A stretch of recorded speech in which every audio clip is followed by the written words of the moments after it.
German ambassador to Ethiopia says bilateral relation between Ethiopia and Germany is flourishing.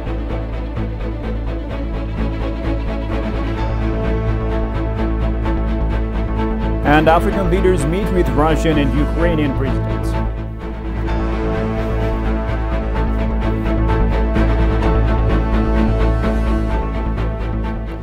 Greetings, dear viewers, ladies and gentlemen. This is ETV News. With the news, I'm Shifara Olako. Thank you for watching us. Now, the second phase of the referendum election is being held in Walaita zone. At various polling stations in the zone, residents have started voting since 6 a.m. today. There are now 1,812 polling stations in the 12 temporary election coordination centers of the zone. Our staff reporters have observed that the people are voting peacefully in 192 polling stations in Walaita Sodo. It is to be recalled on February 6, 2023, a referendum was held in the Walaita, Gamo Gofa, South Omo, Gedio and Konso zones, as well as the Darashe, Amaro, Burji, Ale and Basketo special waradas of the southern nations, nationalities and peoples region of Ethiopia. However, ballot rigging was discovered in Walaita zone, prompting the National Election Board of Ethiopia, led by Burtukan Mideksa, to probe into the matter and decide in favor of referendum rerun in Walaita zone. Moving on, the German ambassador to Ethiopia says the bilateral partnership between Ethiopia and Germany has been growing steadily since the beginning of the relationship of the two countries. The ambassador added efforts have been exerted to further strengthen the partnership in political, social and economic spheres. Tegustanis has the following story from the Ethiopian News Agency. Ethiopia and Germany have enjoyed a long-standing diplomatic relations in economic, political and other spheres of cooperation. Approached by Ethiopian news agency, Ambassador Stephen Orr indicated that bilateral partnership between Germany and Ethiopia has been growing steadily since the beginning of the relationship of the two countries. According to the ambassador, Germany has provided support in capacity building, especially through the International Development Cooperation Agency, and also capacity building for thousands of citizens who play a crucial role in the development of industry. On the other hand, he stated that professional support has been provided for Human Rights Commission in the National Electoral Board of Ethiopia, and to also boost agricultural productivity are being provided. Moreover, humanitarian aid and rehabilitation activities are undertaken to support vulnerable citizens through peace-centered projects, Ambassador Orr stated. Like the PSNP, where we are contributing 60 million euros. We have also doubled our humanitarian assistance to Ethiopia to 82.5 million US dollars, so that we are the second biggest humanitarian donor. We are also contributing to the Response, Resilience and Recovery Program of the World Bank by contributing 30 million additional US dollars. I'm just saying this is additional to what we're already doing. And also when it comes to the transitional development programs, we're also trying to help Ethiopia address drought crisis and also the inflation crisis by supporting the WFP and UNICEF with 30 or 35 million US dollars respectively. Ambassador Orr furthermore noted that there are favorable conditions for strengthening the trade and investment relationship between Ethiopia and Germany. The two sides are working to make this a reality. Germany has a desire for the continuity of the peace agreement in Ethiopia, particularly in the northern part of the country. For this to succeed, Germany has been providing the necessary support, he said. The ambassador, who pointed out that the Ethiopian government's effort to ensure transitional justice is encouraging, adding that Germany will provide support to make the process successful. Ethiopia and Germany established diplomatic relations in 1905. Now, the Addis Ababa City Administration has launched the second phase Green Legacy Initiative-led tree planting campaign as part of expanding efforts to combat climate change and promote sustainable development. Addis Ababa City Administration Mayor Adanech Abeebe said 17 million trees will be planted this rainy season across the city. Johannes Fantaun has more on that. The Green Legacy Initiative was first launched in 2019 with the goal of planting 4 billion trees across Ethiopia in just 1 year. The project was a huge success, with over 4 billion trees planted in just 12 months, exceeding the initial target. This year, the government has set a new target of planting 25 billion trees across the country. The Addis Ababa City Administration Mayor Adanech Abeebe has officially launched the second phase of the Green Legacy Initiative. In the first phase of the Green Legacy program, more than 25 billion saplings were planted nationwide and 41 million seedlings were planted in the capital. Mayor Adanech announced that Addis Ababa will continue tree planting as part of the second phase of the Green Legacy, which aims to plant 50 billion tree seedlings nationwide. In the first phase, our country achieved the goal of planting 25 billion seedlings. Addis Ababa also achieved its plan by planting 41 million saplings. In the second phase, we plan to plant a total of 50 million saplings in Addis Ababa, and this year we aim to plant 17 million.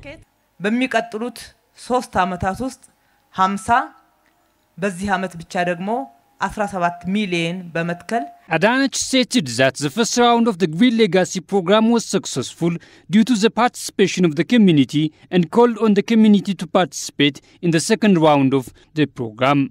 In the first round, we achieved our goals not by working alone, but by everyone's participation in the area. This experience confirmed that we can achieve what we plan.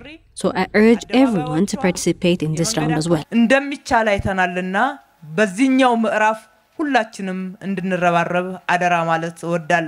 Minister of Agriculture, Girma Amanté, for his part said that Ethiopia's dream of prosperity is impossible without environmental development. It is clear that depletion of natural resources and environmental damage leads to drought, hunger, and migration. Prosperity cannot exist in a desolate and poor environment, and growth is also inconceivable.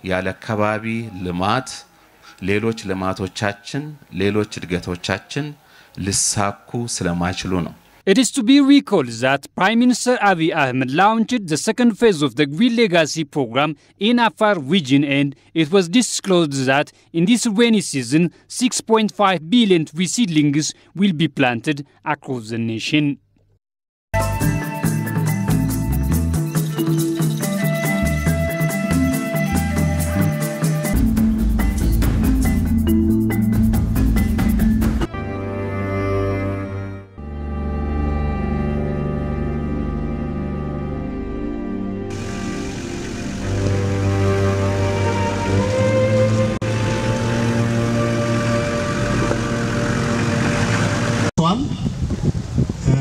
ሬንጀርሶች ትልቅ የሥራ ኃላፊነት በዚህ መስክ ውስጥ ካሉት አካላት ትልቅ የሥራ ኃላፊነት ከተሰጣቸው መካከል አንዱ ናቸው።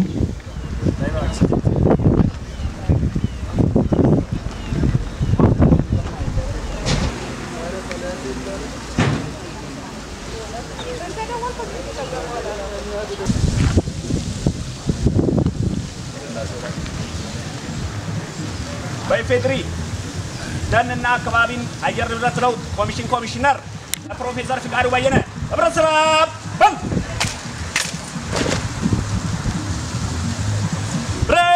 አታ በና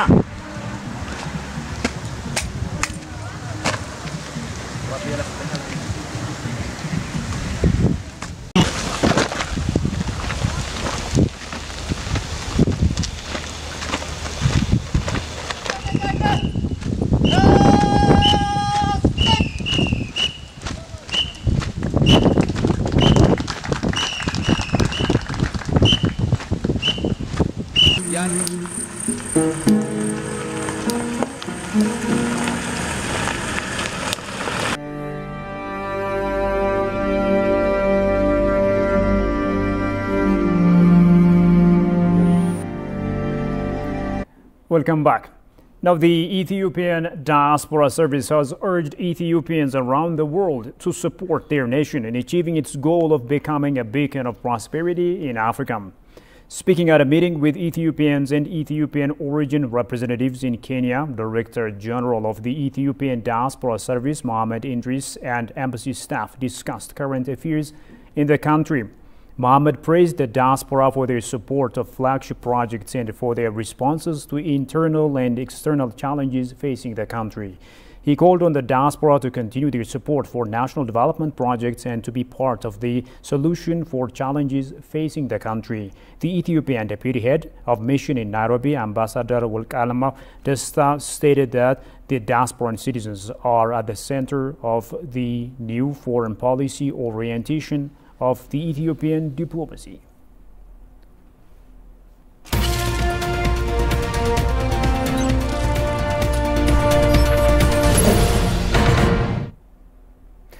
And now in business, the Industrial Parks Development Corporation says favorable conditions have been created for investors in all the 11 industrial parks in Ethiopia.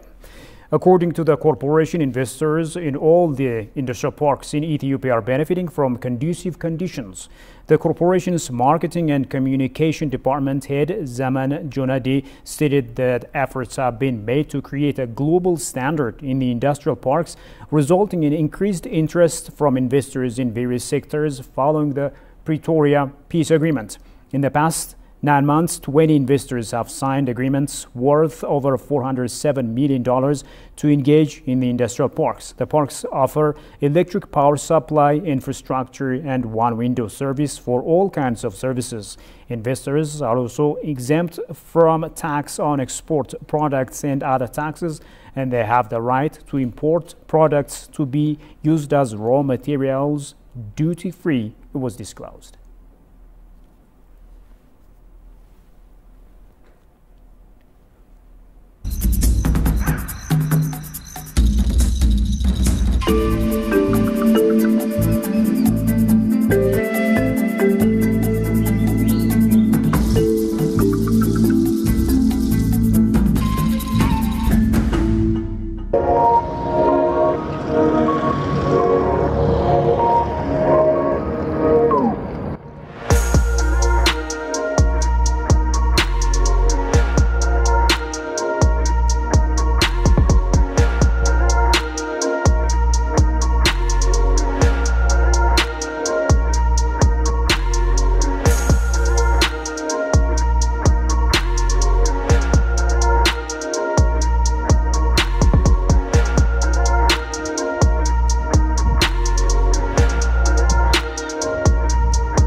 And now moving to continental news, Uganda is heightening security and has commenced a massive search after militants linked to the Islamic State group massacred at least 41 people, mostly students, in western parts of the country near the border with the Democratic Republic of the Congo.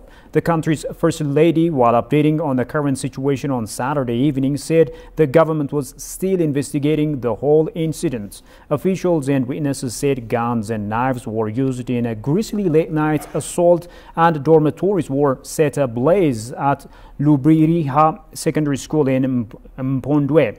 Some students recounted the incident, terming it horrific. The military said it was pursuing the attackers from the Allied Democratic Forces, who also abducted 6 people during a raid on a school late Friday before fleeing back toward the Democratic Republic of the Congo. And finally, 7 African leaders have traveled to St. Petersburg. The very purpose of their visit was to look into means in order to settle the war between Russia and Ukraine. The African leaders are seeking agreement on a series of confidence-building measures. It was disclosed. Daniel Kazan has more on that. Ukrainian President Volodymyr Zelensky had said after meeting the leaders in Kiev that peace talks with Russia would be possible only after Moscow withdrew its forces from occupied Ukrainian territory. Mr. Putin first welcomed leaders from Senegal, Egypt, Zambia, Uganda, Congo Republic, Comoros and South Africa to the 18th century Konstantinovsky Palace on the southern shore of the Gulf of Finland, stressing Russia's commitment to the continent. But after presentations from the Comoros, Senegalese and South African leaders, he stepped in to challenge the assumptions of the plan before the round of comments from all the representatives could go any further. I would like to emphasize that Russia treats with great respect the principal position of African states in favor of maintaining global and regional stability and security, the peaceful settlement of conflicts, and the formation of a more just model of international relations. Mr. Ramaphosa and others acknowledged the intensity of the hostilities but insisted all wars must come to an end and emphasized their willingness to help expedite that. We do believe that this is the time for both parties to negotiate an end to this war, because this war is causing a great deal of instability and harm to various countries around the world, and we as African countries are feeling the impact of this war. The African plan includes a call for all children caught up in the conflict to be returned to where they came from, but Mr. Putin said Russia was not preventing any Ukrainian children from returning home. South African President Cyril Ramaphosa laid out the 10 points of the African initiative after Comoros President Azali Assoumani, current chairman of the African Union, told Mr. Putin. Mr. Ramaphosa said the war must be settled through negotiations and diplomatic means. Well, the viewers, you have been watching ETV News. Now a quick recap of the top stories. German ambassador to Ethiopia says bilateral relations between Ethiopia and Germany flourishing.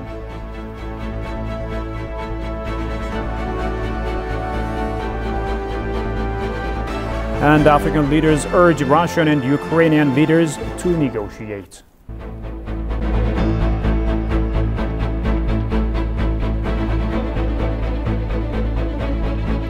Well, the viewers, that's all the news there is for now. Thanks a lot for watching us. Bye-bye.